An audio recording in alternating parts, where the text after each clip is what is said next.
شروع اللہ کا نام لے کر جو بڑا مہربان نہایت رحم والا ہے۔ یاسین، حکمت بھرے قرآن کی قسم، تم یقیناً پیغمبروں میں سے ہو، بالکل سیدھے راستے پر۔ یہ قرآن اس ذات کی طرف سے اتارا جا رہا ہے جس کا اقتدار بھی کامل ہے، جس کی رحمت بھی کامل، تاکہ تم ان لوگوں کو خبردار کرو جن کے باپ داداؤں کو پہلے خبردار نہیں کیا گیا تھا، اس لیے وہ غفلت میں پڑے ہوئے ہیں۔ حقیقت یہ ہے کہ ان میں سے اکثر لوگوں کے بارے میں بات پوری ہو چکی ہے، اس لیے وہ ایمان نہیں لاتے۔ ہم نے ان کے گلوں میں توق ڈال رکھے ہیں جو ٹھوڑیوں تک پہنچے ہوئے ہیں، اور اس وجہ سے ان کے سر اوپر کو اٹھے گئے ہیں، اور ہم نے ایک آڑ ان کے آگے کھڑی کر دی ہے اور ایک آڑ ان کے پیچھے کھڑی کر دی ہے، اور اس طرح انہیں ہر طرف سے ڈھانک لیا ہے، جس کے نتیجے میں انہیں کچھ سجائی نہیں دیتا۔ اور ان کے لیے دونوں باتیں برابر ہے، چاہے تم انہیں خبردار کرو یا خبردار نہ کرو، وہ ایمان نہیں لائے گے۔ تم تو صرف ایسے شخص کو خبردار کر سکتے ہو جو نصیحت پر چلے اور خدا رحمان کو دیکھے بغیر اس سے ڈرے۔ چنانچہ ایسے شخص کو تم مغفرت اور باعزت اجر کی خوشخبری سنا دو۔ یقیناً ہم ہی مردوں کو زندہ کریں گے، اور جو کچھ عمل انہوں نے آگے بھیجے ہیں ہم ان کو بھی لکھتے جاتے ہیں، اور ان کے کاموں کی جو اثرات ہیں ان کو بھی، اور ہم نے ایک واضح کتاب میں ہر چیز کا احاطہ کر رکھا ہے۔ اور اے پیغمبر، تم ان کے سامنے ایک بستی والوں کی مثال پیش کرو جب ان کے پاس رسول آئے تھے۔ جب ہم نے ان کے پاس شروع میں 2 رسول بھیجے تو انہوں نے دونوں کو جھٹلا دیا، پھر ہم نے ایک تیسرے کے ذریعے ان کی تائید کی، اور ان سب نے کہا کہ یقین جانو ہمیں تمہارے پاس رسول بنا کر بھیجا گیا ہے۔ انہوں نے کہا تمہاری حقیقت اس کے سوا کچھ بھی نہیں ہے کہ تم ہم جیسے ہی آدمی ہو، اور خدا رحمان نے کوئی چیز نازل نہیں کی ہے، اور تم سراسر جھوٹ بول رہے ہو۔ ان رسولوں نے کہا ہمارا پروردگار خوب جانتا ہے کہ ہمیں واقعی تمہارے پاس رسول بنا کر بھیجا گیا ہے، اور ہماری ذمہ داری اس سے زیادہ نہیں ہے کہ صاف صاف پیغام پہنچا دے۔ بستی والوں نے کہا ہم نے تو تمہارے اندر نحوست محسوس کی ہے، یقین جانو اگر تم باز نہ آئے تو ہم تم پر پتھر برسائے گی اور ہمارے ہاتھوں تمہیں بڑی دردناک سزا ملے گی۔ رسولوں نے کہا تمہاری نحوست خود تمہارے ساتھ لگی ہوئی ہے، کیا یہ باتیں اس لیے کر رہے ہو کہ تمہیں نصیحت کی بات پہنچائی گئی ہے؟ اصل بات یہ ہے کہ تم خود حد سے گزرے ہوئے لوگ ہو۔ اور شہر کے پلے علاقے سے ایک شخص دوڑتا ہوا آیا، اس نے کہا اے میری قوم کے لوگوں، ان رسولوں کا کہنا مان لو، ان لوگوں کا کہنا مان لو جو تم سے کوئی اجرت نہیں مانگ رہے اور وہ صحیح راستے پر ہے، اور بھلا میں اس ذات کی عبادت کیوں نہ کروں جس نے مجھے پیدا کیا ہے، اور اسی کی طرف تم سب کو واپس بھیجا جائے گا۔ بھلا کیا اسے چھوڑ کر میں ایسوں کو معبود مانوں کہ اگر خدا رحمان مجھے کوئی نقصان پہنچانے کا ارادہ کر لے تو ان کی سفارش میرے کسی کام نہ آئے، اور نہ وہ مجھے چھڑا سکے۔ اگر میں ایسا کروں گا تو یقیناً میں کھلی گمراہی میں مبتلا ہو جاؤں گا۔ میں تو اپنے پروردگار پر ایمان لا چکا، اب تم بھی میری بات سن لو۔ آخر کار بستی والوں نے اسے قتل کر دیا،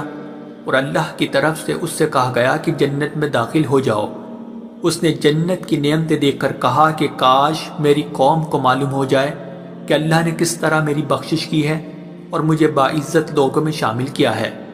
اور اس شخص کے بعد ہم نے اس کی قوم پر آسمان سے کوئی لشکر نہیں اتارا، اور نہ ہمیں اتارنے کی ضرورت تھی، وہ تو بس ایک ہی چنگھاڑ تھی جس سے وہ ایک دم بجھ کر رہ گئے۔ افسوس ہے ایسے بندوں کے حال پر، ان کے پاس کوئی رسول ایسا نہیں آیا جس کا وہ مذاق نہ اڑاتے رہے ہو۔ کیا انہوں نے نہیں دیکھا کہ ان سے پہلے ہم نے کتنی قوموں کو اس طرح ہلاک کر چکے ہیں کہ وہ ان کے پاس لوٹ کر نہیں آتے؟ اور یہ جتنے لوگ ہیں ان سبھی کو اکٹھا کر کے ہمارے سامنے حاضر کیا جائے گا، اور ان کے لیے ایک نشانی وہ زمین ہے جو مردہ پڑی ہوئی تھی، ہم نے اسے زندگی عطا کی، اور اس نے غلہ نکالا جس کی خوراک یہ کھاتے ہیں، اور ہم نے اس زمین میں کھجوروں اور انگوروں کے باغ پیدا کیے، اور ایسا انتظام کیا کہ اس میں سے پانی کے چشمے پھوٹ نکلے تاکہ یہ اس کی پیداوار میں سے کھائے، حالانکہ اس کو ان کے ہاتھوں نے نہیں بنایا تھا۔ کیا پھر بھی یہ شکر نہیں کریں گے؟ پاک ہے وہ ذات جس نے ہر چیز کے جوڑے جوڑے پیدا کیے ہیں، اس پیداوار کے بھی جو زمین اگاتی ہے اور خود ان انسانوں کے بھی اور ان چیزوں کے بھی جنہیں یہ لوگ ابھی جانتے تک نہیں ہیں۔ اور ان کے لیے ایک اور نشانی رات ہے، ہم اس پر سے دن کا چھلکا اتار لیتے ہیں تو وہ یکایک اندھیرے میں رہ جاتے ہیں اور سورج اپنے ٹھکانے کی طرف چلا جا رہا ہے۔ یہ سب اس ذات کا مقرر کیا ہوا نظام ہے جس کا اقتدار بھی کامل ہے، جس کا علم بھی کامل، اور چاند ہے کہ ہم نے اس کی منزل تاب تول کر مقرر کر دی ہے، یہاں تک کہ وہ جب ان منزلوں کے دورے سے لوٹ کر آتا ہے تو کھجور کی پرانی ٹہنی کی طرح پتلا ہو کر رہ جاتا ہے۔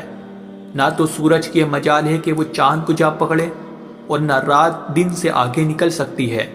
اور یہ سب اپنے اپنے مدار۔ اور ان کے لیے ایک اور نشان یہ ہے کہ ہم نے ان کی اولاد کو بھری ہوئی کشتی میں سوار کیا، اور ہم نے ان کے لیے اسی جیسی اور چیزیں بھی پیدا کی جن پر یہ سواری کرتے ہیں، اور اگر ہم چاہیں تو انہیں غرق کر ڈالے، جس کے بعد نہ تو کوئی ان کی فریاد کو پہنچے اور نہ ان کی جان بچائی جا سکے۔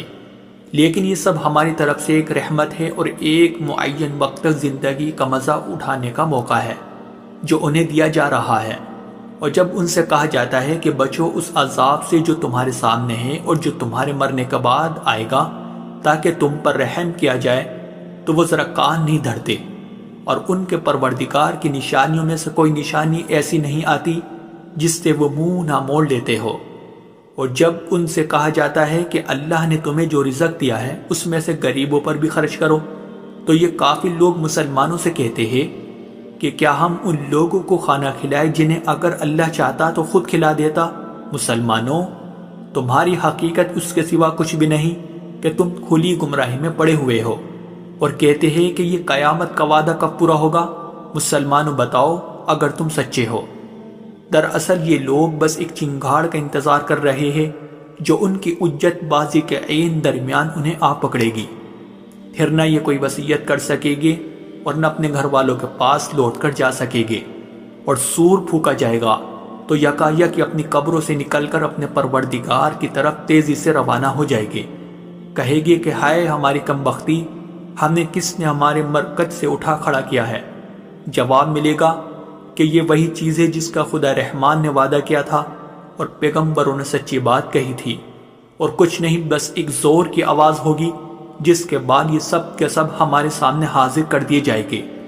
چنانچہ اس دن کسی شخص پر کوئی ظلم نہیں ہوگا اور تمہیں کسی اور چیز کا نہیں، بلکہ انہی کاموں کا بدلہ ملے گا جو تم کیا کرتے تھے۔ جنت والے لوگ اس دن یقیناً اپنے مشغلے میں مگن ہوگے،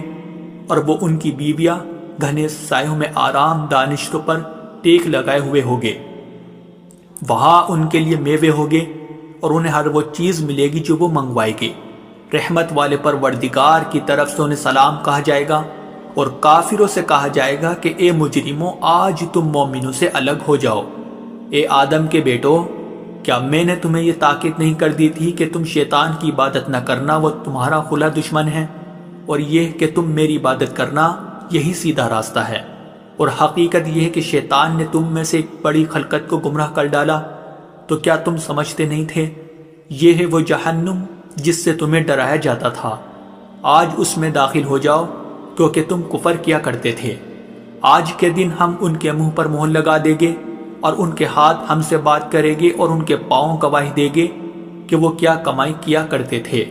اور اگر ہم چاہیں تو یہی دنیا میں ان کی آنکھیں مل یا میٹ کر دیں، پھر یہ راستے کی تلاش میں بھاگے پھرے، لیکن انہیں کہاں کچھ سجا۔ اور اگر ہم چاہیں تو ان کی اپنی جگہ پر بیٹھے بیٹھے ان کی صورتیں اس طرح مسخ کر دے کہ یہ نہ آگے بڑھ سکے اور نہ پیچھے لوٹ سکے۔ اور ہم جس شخص کو لمبی عمر دیتے ہیں اسے تخلیقی اعتبار سے الٹ ہی دیتے ہیں، کیا پھر بھی انہیں عقل نہیں آتی؟ اور ہم نے اپنے ان پیغمبروں کو نہ شاعری سکھائی ہے اور نہ وہ ان کے شایان شان ہیں، یہ تو بس ایک نصیحت کی بات ہے، اور ایسا قرآن جو حقیقت کو کھول کھول کر بیان کرتا ہے تاکہ ہر اس شخص کو خبردار کرے جو زندہ ہو، اور تاکہ کفر کرنے والوں پر حجت پوری ہو جائے۔ اور کیا انہوں نے یہ نہیں دیکھا کہ ہم نے اپنے ہاتھوں کی بنائی ہوئی چیزوں میں سے ان کے لیے موشی پیدا کیے، اور یہ ان کے مالک بنے ہوئے ہیں، اور ہم نے ان موشیوں کو ان کے قابو میں دے دیا ہے، چنانچہ ان میں سے کچھ وہ ہے جو ان کی سواری بنے ہوئے ہیں، اور کچھ وہ ہے جنہیں یہ کھاتے ہیں، نیز ان کو ان موشیوں سے اور بھی فائدہ حاصل ہوتے ہیں اور پینے کی چیزیں ملتی ہے، کیا پھر بھی یہ شکر نہیں بجا لائے گے؟ اور انہوں نے اللہ کو چھوڑ کر اس امید پر دوسرے خدا بنا رکھے ہیں کہ انہیں ان سے مدد ملے، حالانکہ ان میں یہ طاقت ہی نہیں ہے کہ ان کی مدد کر سکے، بلکہ وہ ان کے لیے ایک ایسا مخالف لشکر بنے گے جسے قیامت میں ان کے سامنے حاضر کر لیا جائے گا۔ غرض اے پیغمبر، ان کی باتیں تمہیں رنجیدہ نہ کریں، یقین جانو ہمیں سب معلوم ہے کہ یہ کیا کچھ چھپاتے اور کیا کچھ ظاہر کرتے ہیں۔ اور کیا انسان نے یہ نہیں دیکھا کہ ہم نے اسے نطفے سے پیدا کیا تھا، پھر اچانک وہ کھلم کھلا جھگڑا کرنے والا بن گیا۔ ہمارے بارے میں تو وہ باتیں بناتا ہے اور خود اپنی پیدائش کو بھلا بیٹھا ہے، کہتا ہے کہ ان ہڈیوں کو کون زندگی دے گا جب کہ وہ گل چکی ہوگی۔ کہہ دو کہ ان کو وہی زندگی دے گا جس نے انہیں پہلی بار پیدا کیا تھا، اور وہ پیدا کرنے کا ہر کام جانتا ہے۔ وہی ہے جس نے تمہارے لیے سرسبز درخت سے آگ پیدا کر دی ہے، پھر تم ذرا سی دیر میں اس سے سلگانے کا کام لیتے ہو۔ بھلا جس ذات نے آسمانوں اور زمین کو پیدا کیا ہے، کیا وہ اس بات پر قادر نہیں ہے کہ ان جیسوں کو دوبارہ پیدا کر سکے؟ کیوں نہیں، جبکہ وہ سب کچھ پیدا کرنے کی پوری مہرت رکھتا ہے۔ اس کا معاملہ تو یہ ہے کہ جب وہ کسی چیز کا ارادہ کر لے تو صرف اتنا کہتا ہے کہ ہو جا، بس وہ ہو جاتی ہے۔ غرض پاک ہے وہ ذات جس کے ہاتھ میں ہر چیز کی حکومت ہے، اور اسی کی طرف تم سب کو آخر کار لے جایا جائے۔